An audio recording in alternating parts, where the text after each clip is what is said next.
Hey guys, we've got a great video in store for you today, so hang tight because at the end of the video, I want to show you what's in this box. Stay tuned.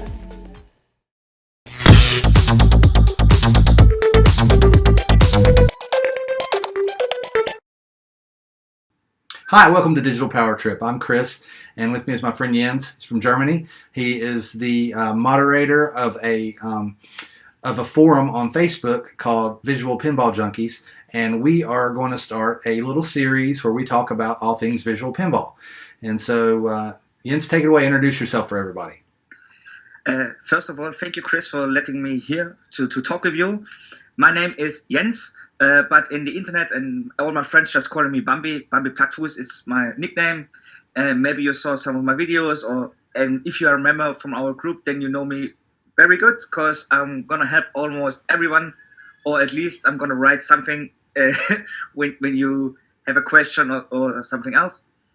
And yeah, Chris asked me if I would join him here in a little video podcast, and I said, sure, why not? Yeah, I think it's a great idea because there's so many people. I see more and more people getting into the hobby every day. Well, I think when I started, you guys were well under 1,000, and the last time I saw you put anything up, we're at what, 1,700 people now? Our group is growing very fast on Facebook. I believe we are the third or fourth biggest pinball group overall on Facebook. There are other visual pinball groups on Facebook which are bigger from the members numbers, but they are not as active, and their main goal is not visual pinball itself. They are just calling it visual pinball. But in our group, as you saw, we are strictly just on visual pinball and everything related to it, and nothing off topic. Right. Well, tell everybody what makes our group the place to go to get information on visual pinball. There's two things I have in mind, but I kind of want to get your point of view first. I think that the two biggest plus points for our group is, first of all, our FAQ, which is a full installation guide for visual pinball, is the most up-to-date, the most correct, and always the most up-to-date, I repeat myself, installation guide for visual pinball, which is also recommended by two of the devs of visual pinball. And that's why it's a big plus point if you join the group and read that. Also, the next big plus point is that in our group are many table authors and visual pinball devs. And if you have a question which members or the FAQ won't answer you, these guys will jump in and answer it directly. Yeah, and that's true. Is a big plus point also for Facebook. Instead of the classical forums, if you write, example, hey, Bambi Plattfuß, then I get a notification on my phone, on my PC, something else, and the people will answer you faster, and as is in a classical forum. But I believe it's the good alternative, but no. What is the English word for? Sorry. That's okay. I'm impressed already about how well your English is. It's not a replacement for the classical forum, and a good alternative. Yeah.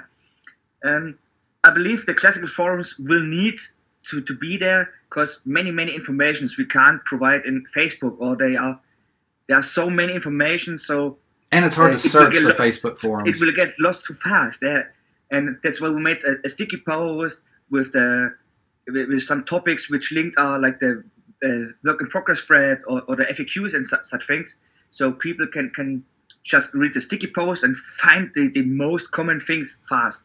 And in a classical forum, you have the biggest thing in visual pinball, the tables, downloads. It's easier to find a topic than on Facebook.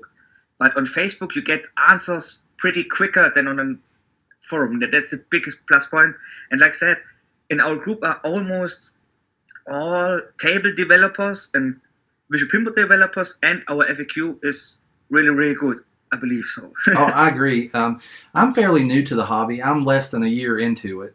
And I got started basically because, well, I put out a video that you guys were nice enough to share a week or so ago that we've had several views on now, kind of explaining how I got into it. But just for the people who are going to be new seeing this because they want to actually see you talk about it, you're kind of a legend. But I got into it because I had built, I'm looking at it right across the room from me, I had built an arcade machine, and I did it with Ubuntu and RetroPie, and on like a PC style platform, so it'd have a little horsepower. You can play all the way up to like Nintendo 64. I need to interrupt you there for a second. If anyone is listening here and you guys say, hey, I made an arcade machine with an Latte Panda or a Raspberry Pi. No, in a VPin or virtual pinball, you need a decent PC. Absolutely, yes. No, go on. Yeah, well, this is one of the things that I learned, right? So I thought, well, heck, I forget what it was. I was messing around on Steam looking for free games because our channel is all about all things digital, really, but we kind of concentrate on retro gaming and a lot of things like that. And I've really, in the last 6 months, got heavy into the visual pinball. But I was like, well, since I built that, it shouldn't be any problem. I could probably just slap a few monitors together and build a pinball machine. I found Pinball FX3 on Steam. They have that free game that they give away that gets you in. And I think, what is it? It's the Sorcerer's Lair is the free one that I got. And I was like, oh, man, this could be great. And I had no idea they had a cabinet code. I had no idea about anything. I was thinking about how I could use like Joy to Key or some other kind of app to like rig up some kind of buttons and just, kind of jerry-rig the whole thing together. I was planning on building a pinball machine. Can't be hard. So then I start digging on the traditional forums, shoot, there's a couple out there. I subscribed to one of them. I can't even remember which one it was now. It's the one that's supposed to give you media for Pinball FX3. Like you pay a membership, and then they have an app that'll go out and hunt down back glasses and wheel art and stuff like that for you. But I found quickly after I paid for it that it never worked. Anything I was looking for, there was never any media for it, so I ended up having to make my own. But anyway, long story short, I found you guys on Facebook, and then I really got into seeing there's a lot to it. This pinball machine that's right here behind me was 20 times harder to build than that arcade machine would ever think about being. But luckily, I found you guys, and with the facts and people teaching me how to read, I made it through, and I actually have a really nice, workable, playable machine. And the thing about it is, there's still a ton of junk I can do to it. I haven't got into DOF or SSF or any of that stuff. So eventually, I'll get around to adding more things to it. But I'm the type of person that once I'm finished with a project, or nothing's ever done in technology, but whenever I think I'm done with it, I lose interest in it.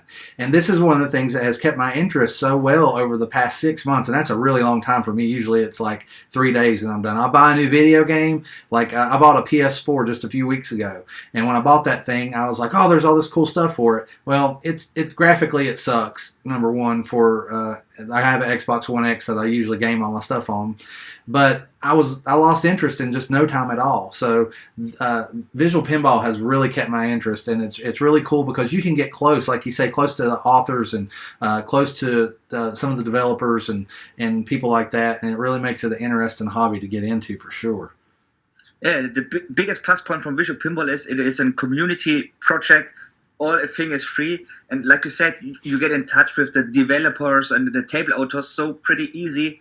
And if you have a recommendation like, hey, dude, you need to change X epsilon, change that. Then the developers listen to you and say, okay, we test that, and if it's good, they change it really. Not like in big games where there's 100 people need to say change it before they even think about it. Yeah, and then they got to put it through all these group studies and all this other interesting stuff. Well, that's a good segue to our next topic, which is going to be just like an overview on Visual Pinball 10. What actual version are we on now? 10.5 or 6? 10.6. We are now at a ref, I think, 3465.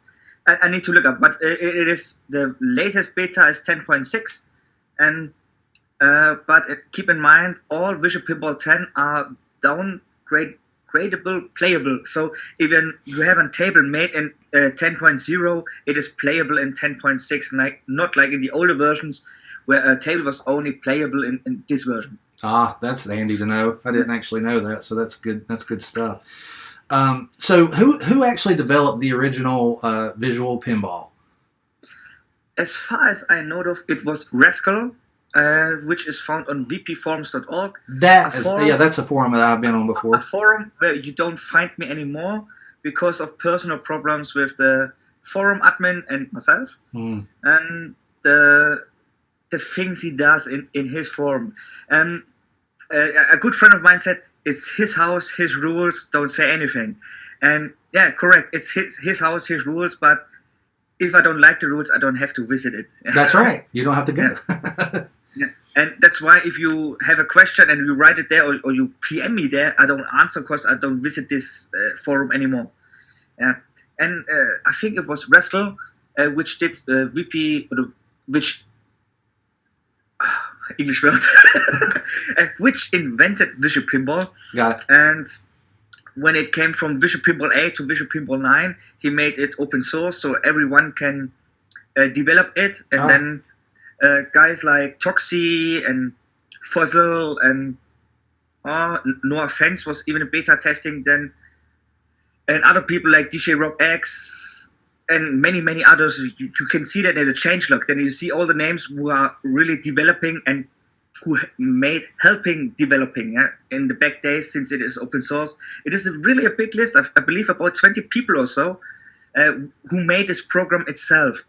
And if you have now a recommendation for the new Visual Pinball, like from 10.5 to 10.6, the table author said, we want another kicker hole implementation, make it a bit different. And then Toxie and the other developers said, okay, no problem, we make that. And now it is implemented, and with every beta, it is going to be more like the table developers want it. That's nice to know. Well, let's take a step back for a second, because I forgot to ask you. So, like, how did you get into this whole hobby? Because we know how I did. Now let's hear how you did. Okay. Yeah. I came into pinball because of my dad. And when I was a kid, we had a Williams Aztec machine in my home. Oh, wow.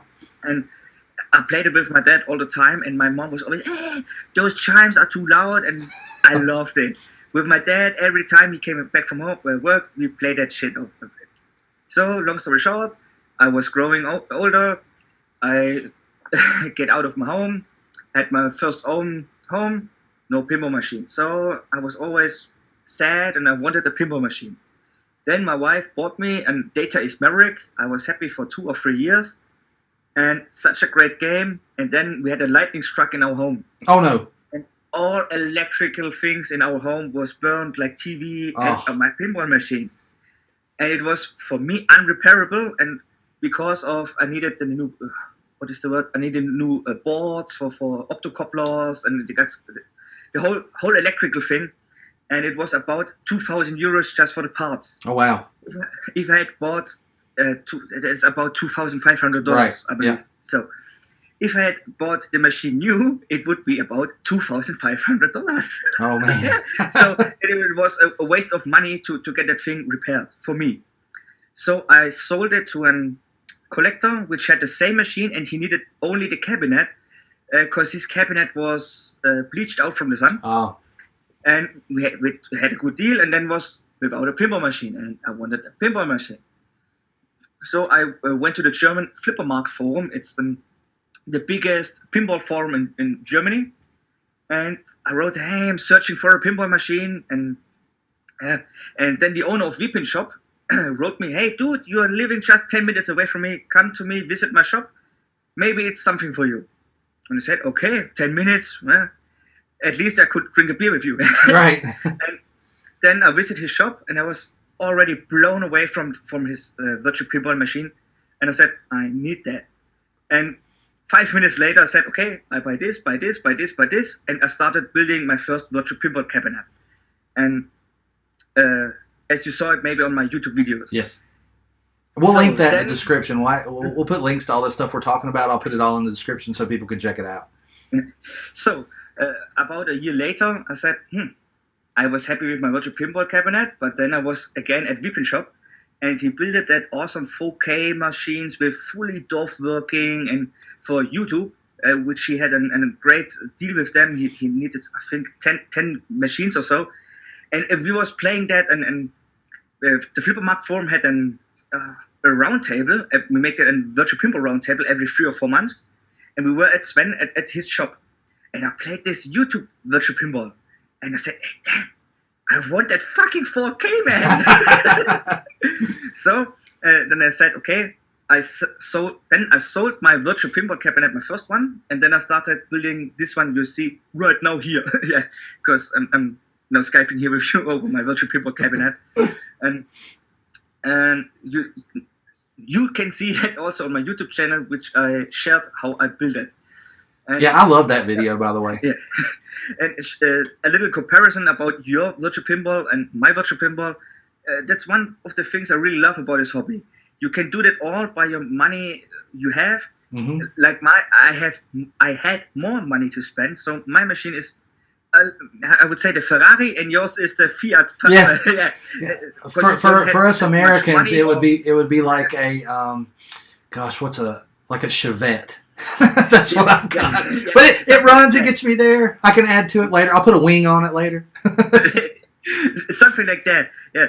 And as you know me, I had really maxed out everything. Yeah. Mm-hmm. Everything is built in like a giant. My wife hates it, and and everything is built in. And this machine is now so good. Every time when Weepin Shop is going to a fair, he asks me, "Hey, can I borrow your Weepin?" Dude, it's mine. Come on. It's a great selling point for him, right? Yeah, and sorry that I need to interrupt it. We went to the German Pinball Open this year. We brought mine, virtual pinball cabinet, and his cabinet, and almost all people just stand on mine. Wow, it's so awesome, so awesome. It really is. And I really like it. In my virtual pinball cabinet, I played almost every day for at least a half an hour. And I'm not the typical virtual pinball cabinet user, because I don't hoard games. Yeah? I just use the quality games and not the right. I'm the same way. I think I've only got probably, and some of mine need to go. I've only got probably 20 machines loaded at this time. I kind of watch the list, because we have that Mm-hmm. list on the forum, and see what's new and what's out there. And I'll be choosy, because you're not going to play them all. But the cool thing is you have the ability to if you want to. Yeah, that's the biggest advantage of the virtual pinball. If everything you say you hear that often here in German, real pinball players play with balls of steel. And my answer is always, okay, Terminator, play with your balls. So the biggest advantage is you can have not only one machine, you have thousands of machines here. Yeah? And as you said, you have 20. I made now a list yesterday, because my Wilpin is going to the fair next week. And I only have 40 machines loaded in my virtual pinball cabinet after 1 year. And I'm beta testing so many tables. I'm helping developing so many tables, and giving feedback to many authors, and just have 40 tables loaded. And I know other guys, when I help them via TVO, they have about 200 tables. Say, oh, one table doesn't work. Yeah, make one table work, then go for the next, and so on. Don't download a pack from shareware.de, whatever site with 2,000 tables. None of them will work. Go straight one after another. And then go for quality, not quantity. Yeah. You have so much more fun if you have a really good table to play, and you will play them so much more often. Yep. Like you said, you have 20, you play them more than the 100 you play never. Right. And it's like in the forums, everywhere you're going to ask, oh, what's your favorite 5 tables? Yeah, I have Cactus Canyon Continued, I have the Champions League St. Pauli, I have AC/DC. So these are my 3 machines I play almost weekly. And the rest of machines is more like, my friends love them, okay, I put it in. Oh, this is one for my wife, I put it in. This is for my dad, I put it in. But you play the 5 machines, it's like a real pinball collector. Right. You know many? They have just 5 or maybe 10 machines, depending on how much space they have. And they have those 5 machines long time and don't change it out very often. And it is here in a virtual pinball cabinet, that's the exact same thing. Right. Another thing that I really like about it are the originals, right? So you take like somebody like Scotty Wick, who's making these kick-ass tables like Stranger Things. That's my personal favorite right now. And anytime somebody comes over, because it's pop culture, everybody in America knows about Stranger Things. You show them a Stranger Things pinball table, and when you do something on it and it shows up in the back glass with the video, they just are like enamored. So I think that's what gets a lot of new people in, seeing stuff, because a lot of people who are around my age are used to pinball machines from back in the day. Not saying there's anything wrong with it, but the younger kids are used to video games. So when you can give them a little mix of both, that kind of gets their toes in the water. Then they want to go back and look at where it came from. And oh my God, you've got let me try to think of a really good one. The AC/DC, for example, that's an older table. How long has it been out? About a year or so. Oh, is that all? Yeah. What's a table that what's like one of your retro tables? Something that you would show off? Like I play, that I've got that cartoons table, and it's built on I wanted to say exact the same table. It's one of the rare electromechanical tables on my system. I really love cartoons. Yeah, that's I great. had once with some ideas and said, hey, change the physics here and there. But it was only a small thing. I was beta testing it 5 hours before it came out or so. Yeah. It was only the last touch. But it is a table, every time someone new plays it, they are freaked out. I don't want to spoil it too much. Right. Download it if you don't know what it is. Yeah. Play it for yourself. It's one of the best virtual pinball tables overall. Like Stranger Things, also, like you said, one of the best virtual pinball tables. The cartoons table is also really nice. And now the He-Man Master of the Universe. Oh, yeah. I've got that one on here, too. It's amazing. Yeah. It's just an amazing table. Just for these three, Champions League. These 4 tables is a virtual pinball cabinet so much awesome just to play these 4 tables. And in my opinion, these 4 tables need to be on every virtual pinball cabinet. Yeah, and I was actually going to ask you that question later, so it's good that we got to it already. So I know we have in the facts, but just for people who are new watching, what are your like absolute minimums for processor and GPU? It depends on if you want to play in Full HD or in 4K. Normally, the people who say, I want the minimum specs play in Full HD, so we stick to Full HD now. In Full HD, I recommend a quad-core CPU with at least 3 GHz, a GTX 750 Ti or higher, or an equivalent, 8 GB of RAM, and 250 GB SSD hard drive. People say that they use an HDD drive. No, please use an SSD. I wouldn't make a PC nowadays with an HDD, just SSDs. So these are the minimum requirement specs. In our FAQ, I wrote down 2 system recommendations, which I tested in FHD and in 4K. And with these specs, if you buy that new, you are able to play every table maxed out without issues. Right. I tested it, luckily now, I tested them with the AC/DC tables and other good optimized tables. You can max out everything with those hardware recommendations. I believe now I recommended an AMD Ryzen 3 1300, GTX 1050 Ti, 8 GB of RAM, and 250 GB SSD cards. I believe so from head now. Yeah, that's just something that I think people need to be aware of, because it's not a cheap hobby to get into. If you're like me, where I'm into technology, and I could probably build 3 computers with just the junk that's laying in my house.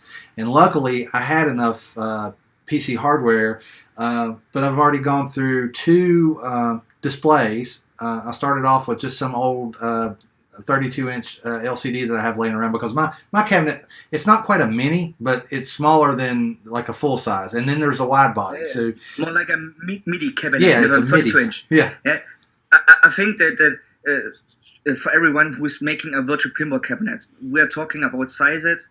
Then it's the standard size. It's a Williams standard cabinet, like Attack from Mars, Medieval Madness, tables like that. And a white body cabinet, it's like a Williams Twilight Zone, Indiana Jones, like mine. Mm-hmm. And then if you're talking about everything else, it is normally a custom size table, like a mini pin with a 27 inch. It's like more like a toyish pin. Right, yeah. Or then if you make a MIDI pin, it would be more like a Safecracker or in Mario Bros. Mushroom World. If you played that table, it's almost similar sizes. And I believe there are commercial guys which are using extra wide bodies so they can fit a 50-inch monitor. That would be something like this. Atari wide bodies. Yeah? Right. If you were in an arcade, like I believe Centaur is such a wide body which you can easily fit a 50-inch monitor. And on my wide body, if you play the white body, the stand is wider, but it's okay. If you played an Atari, you say, okay, after 15 minutes, wow, my shoulders hurt. Yeah. What size display do you have for your playfield? I have a 43-inch Acer ET. Something. A strange number. Yeah. It's on 4K. How many hertz is your display running at? Your refresh rate on your display? 60 hertz. Oh, that's good. The biggest issue is in the bigger sizes, like the 40-inch or 43-inch. 40-inch will perfectly fit without decasing in a standard cabinet, and the 43-inch will fit in a wide body cabinet. You normally don't get higher fresh rates than 60 hertz. Normally, if you have the money, you get them with 100 FPS and such things. But then you have to have more hardware to drive it. The hardware was not the issue here. It was only my wallet. I found only one display in this size with 120 hertz, and it was at this time when I built my virtual pinball cabinet, 9,000 euros. Yeah. About $10,000. Right. Just for a monitor. And I said, hey, that's not going to happen. It's a car. Yeah. Well, so what do you think about the future of the hobby? It looks like we've had a couple of takedown notices here and there, and then we all saw Williams had their ROMs removed from a lot of the sites. What do you think about with now that it's getting more popular, and that means more money's going to get into it, and with more money getting into it, people start to protect their IP a little bit more. So what do you think is going to happen with the hobby? I know we always have original stuff, and there'll always be the underground stuff, but what's your opinion on all this mess? So first of all, we have to clarify, our hobby is visual pinball is all free, and right. This is the breaking point. As long as the stuff is made for free without giving any money, I believe we are in the biggest advantage to say we never took any money. Right. If this is going to change, example, someone says, "Oh, you need to pay me $1 for this table or this ROM or whatever," then this whole situation will turn around against us. As long as it's free, we all can say it's a fan project. We never took money. So now, if we look back to the takedowns we had, it was one from Stern and Ghostbusters. This was because we used to hack the Stern Pinball Arcade for the DLL and use it for our visual pinball, and that was the only issue because we used their DLL, as far as I know. And it's okay. If I had this IP, I would pay the rights. I would also go and say, hey, dude, don't do that. Yeah, I'm same boat. Also, the whole story was much more complicated, as the people from Monster Bash Pincap who made the table said, go to Stern Pinball Arcade, buy the table for $5, and then you come back to Visual Pinball and play it better. And unluckily, some people got up around 5 minutes later, hey, we don't need to buy that, we just need to the DLL, and then the DLL got shared everywhere. Yeah. And now and then came they to us and said, hey, take it down. Long story short, they asked us to remove it, and bam, we took it down, and that's all. And that's also in our group, one rule. Don't talk about it. We don't talk about the table, we don't share the table, we don't ask about questions, and we don't offer support. Because including myself, we have other table authors, developers, and people who made this table are in the group, and we don't want that they are going to leave the group. So then the next thing which you said about the takedown was total nuclear annihilation. It was more like a tribute table. It was an original table, not with real emulation. And in my opinion, it was more like an open beta. It was more an unfinished table. And Scott was very cool about it. He said, okay, you made this table. I don't like that. Please take it down. But in the future, when the run from the real table is out, we're going to help you to make this table as a virtual table. Oh, that's cool. In one way or another. If it is in Visual Pinball or paid like Pinball FX free or whatever, okay, we're going to see that in the future. And the next takedown request was from Gottlieb, which requested everywhere to take down the ROMs. Oh, it was Gottlieb, like not Williams. You're right. Yeah. Like VP Forums and VP Universe, all the typical ROM share sites, and now even worse from ipdb.org, the virtual pinball database, the pinball database, and this is so bad for real pinball players, because if they broke the board and they need a new ROM, they don't get it anymore. They have to pay their own license they already bought and say, hey, I need the ROM X Epsilon from Gottlieb. They need to go to Gottlieb again and pay them again the ROM. And it's crazy. It's like saying, dude, I have a key for my Mercedes and the key is broke. Yeah, you need to buy the new key. Yeah, but I just need the new battery for the key and it will work again. No, need a new key. Yeah. Yeah, got to get it programmed. We had a Volvo, and the same kind of deal with our key. It was like $250 for a key because my daughter lost it, so it's crazy. But well, we've been rolling at this for a good while now. I kind of want to talk a minute about if people like this and we end up, deciding this is something we want to continue. There's so much to cover, and I'd like to cover a lot more. So in future episodes, I'd like to talk about, maybe doing some table spotlights, some, just kind of a little video of some playing and talking about the table, maybe some author spotlights. There's a few names that you see floating around more often than not on those things, like JP and some of those folks. And then maybe potentially get some of these guys in for interviews. Scott said he would sit down and talk with us sometime. I've talked to him. And then we haven't even begun to talk about the front ends yet. I know both you and I use Pinup Popper. And David and Terry both said they would sit down and talk with us too if we'd like. So we've got plenty of opportunity for some more stuff to do here. And if people like it, you guys can comment down below and tell us, the type of things that you'd like to see and hear about. We've hit a few questions that popped up in the forum when we initially started talking about this. So I think we've got plenty to do here, and I've had a blast talking to you, and I don't want to keep you up forever. All right, well, I'm going to jump off here, buddy. I will holler at you in a day or two and keep you posted on what's going on. Thanks for meeting with me tonight, and thanks for putting up with my lateness. See you next time. All right, we'll do it again. To talk again. All right, bud. Thanks. So that was what we hope to be a series of videos between Jens and me talking about visual pinball in general. If you have anything that you'd like us to talk about specifically, leave it in the comments down below, and be sure and subscribe and ring the bell so you can get notifications when we put out new material. And then another good reason for you guys to subscribe is what was in the box. This was in the box. We got the Game Boy Zero in from Retro Mod Gaming. It turned out fantastic. We're going to do a full review on this thing, so stay tuned for that, and we'll catch you next time.